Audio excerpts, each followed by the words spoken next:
अब हम global warming की बात करेंगे। आपने ध्यान दिया होगा, भारत में इस बार ठंड करीब 15 दिन देरी से आई। जनवरी में पहाड़ों पर जो बर्फ गिरती है वो फरवरी की शुरुआत में गिरी और दुनिया के कई देशों में भी मौसम का चक्र बदला बदला सा दिख रहा है। इसकी एक ही वजह है, ग्लोबल वार्मिंग। लेकिन अब हम आपको जो बताने जा रहे हैं वो आपका दिमाग गर्म कर सकती है, क्योंकि दुनिया बहुत तेजी से गर्म हो रही है। सी स्पॉन्ज के केमिकल रिकॉर्ड्स की एक स्टडी अब सामने आई है। इस स्टडी में जो बात कही गई है वो किसी एक या दो देश के लिए नहीं, बल्कि पूरी दुनिया के लिए बड़े खतरे का संकेत है। नई स्टडी के मुताबिक वर्ष 2015 में जब पेरिस एग्रीमेंट हुआ था, तभी तापमान 1.5 डिग्री सेल्सियस का लेवल पार हो चुका था। इतना ही नहीं, 2030 तक ये 2 डिग्री सेल्सियस तक पहुंच जाएगा। सोचिए, दुनिया ने तापमान को 1.5 डिग्री सेल्सियस तक रोकने का टारगेट फिक्स किया है, लेकिन हम 1.5 डिग्री सेल्सियस को बहुत पहले ही पार कर चुके हैं, जो पूरी दुनिया के लिए बड़े खतरे का संकेत है।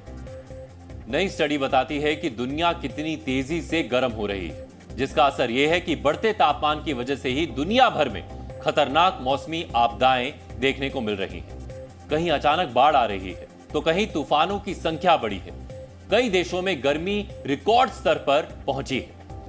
यूनिवर्सिटी ऑफ वेस्टर्न ऑस्ट्रेलिया के जियोकेमिस्ट मेल्कम मैक्लूलोच ने बढ़ते तापमान की स्टडी के लिए सी स्पॉन्ज का अध्ययन किया है। हो सकता है समुद्री स्पॉन्ज आपके लिए नया शब्द हो, लेकिन इसी समुद्री स्पॉन्ज के जरिए ही धरती के तापमान का पता लगाया गया है। दरअसल समुद्री स्पॉन्ज एक तरह का प्राकृतिक थर्मोमीटर है। यह लंबे समय तक गिरते बढ़ते तापमान को दर्ज करता रहता है।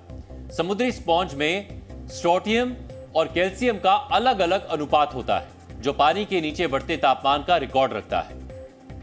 समुद्री स्पॉन्ज बहुत लंबे समय तक समुद्र की गहराइयों में रहता है और यह प्राकृतिक थर्मोमीटर तापमान से संबंधित हर हलचल पर नजर रखता है। इस वक्त आप अपनी टीवी स्क्रीन पर उसी समुद्री स्पॉन्ज को देख रहे हैं, जिसके जरिए यूनिवर्सिटी ऑफ वेस्टर्न ऑस्ट्रेलिया के जियोकेमिस्ट मेल्कम ने यह स्टडी की है। मेल्कम और उनकी टीम ने कैरेबियन समंदर के अंदर मिले समुद्री स्पॉन्ज की स्टडी की। जिस समुद्री स्पॉन्ज का अध्ययन किया गया वो करीब 197 फीट की गहराई में थे। स्टडी के दौरान करीब आधा दर्जन समुद्री स्पॉन्ज की जांच की गई, जो करीब 300 से 400 वर्ष पुराने हैं। स्टडी बता रही है कि धरती बहुत तेजी से गर्म हो रही है, जो हमारे पूरे इकोसिस्टम के लिए सजाए मौत की तरह है, जिसका असर अब धरती पर साफ साफ दिख भी रहा है। We now have, I think, very definitive evidence that the temperatures reached 1.8 as the start of 2024. They've certainly passed 1.5 degrees C, and the rate of change is much faster than we thought. We're now seeing very rapid, major differences between the land and the ocean, and we're heading into a very dangerous, high-risk scenarios for the future, and the only way to stop this is to reduce emission. दुनिया गर्म हो रही है और अगर ऐसा ही चलता रहा तो इंसान के लिए बढ़ती गर्मी में रहना मुश्किल हो जाएगा। फिर एक समय ऐसा आएगा जब धरती इंसानों के लिए रहने लायक नहीं बचेगी। बेशक ये निकट भविष्य में नहीं होगा, लेकिन जिस तरह से धरती के तापमान में बढ़ोतरी हो रही है, उसका प्रकोप हमारी आने वाली पीढ़ियों को भुगतना पड़ेगा। हम आपको डरा नहीं रहे, बल्कि सच्चाई बता रहे हैं। अब आपको ग्लोबल वार्मिंग के कुछ साइड इफेक्ट्स बताते हैं, जो हाल फिलहाल में दिखे हैं। वर्ष 2023 का जुलाई महीना 1,20,000 सालों में सबसे ज्यादा गर्म रहा। वर्ष 2022 से सभी महाद्वीपों में गर्मी के रिकॉर्ड टूट गए। लैंसेट की जलवायु परिवर्तन पर आई एक रिपोर्ट के मुताबिक दुनिया में सदी के मध्य तक गर्मी से हुई मौतों में 4.7 गुना वृद्धि होने का अनुमान है। 2023 में प्राकृतिक आपदा की घटनाएं और उनसे होने वाला नुकसान दोनों में ही बढ़ोतरी देखी गई। वर्ष 2023 में क्लाइमेट चेंज का असर पहले के सालों के मुकाबले ज्यादा नजर आया। हम अपने देश की बात करें तो भारत में भी मौसम का चक्र बिगड़ा है। ये हम सब ने पिछले वर्ष भी देखा और इस वर्ष भी देख रहे हैं।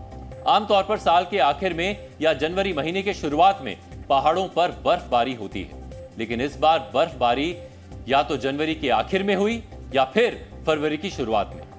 लैंसेट की जलवायु परिवर्तन पर आई एक रिपोर्ट के मुताबिक 1986 से 2005 तक गर्मियों का औसत तापमान 0.5 डिग्री बढ़ा है। 2013 से 2022 के दौरान हर नवजात ने साल में औसत 7.7 दिन जानलेवा लू का सामना किया।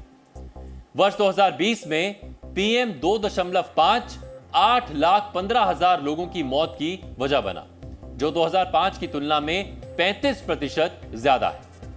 वर्ष 2020 में हुई मौतों में से 44% फॉसिल फ्यूल और 22% बायोमास की वजह से हुई।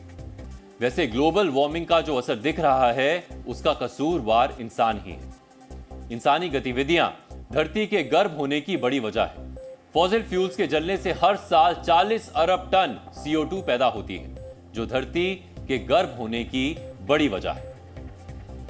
कुछ दिन पहले की बात ही करें, जब हमने आपको इटली में बहने वाली पो नदी की तस्वीरें दिखाई थी। पो नदी उत्तरी इटली में बहती है। यह नदी इटली की सबसे लंबी नदी है। इसका पानी लाखों लोगों की प्यास बुझाने के अलावा हजारों एकड़ जमीन की सिंचाई के लिए इस्तेमाल होता है। लेकिन भीषण गर्मी की वजह से नदी का 75% पानी सूख गया था। पानी के नीचे की रेत दिखने लगी। पो नदी में क्रूज चलते थे, लेकिन नदी सूखने से क्रूज को भी खड़ा करना पड़ा।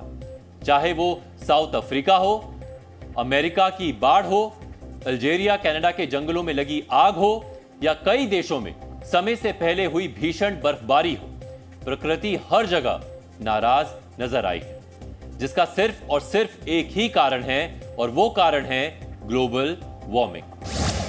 ग्लोबल वार्मिंग पर जितनी भी स्टडीज आई हैं, सब में एक बात कॉमन है।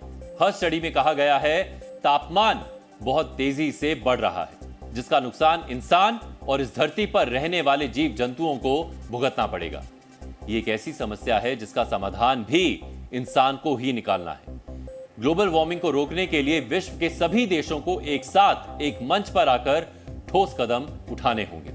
लोगों को भी अपनी जिम्मेदारी समझनी होगी, पेड़ लगाने होंगे और वातावरण को स्वच्छ रखना होगा ताकि धरती का तापमान कम हो सके।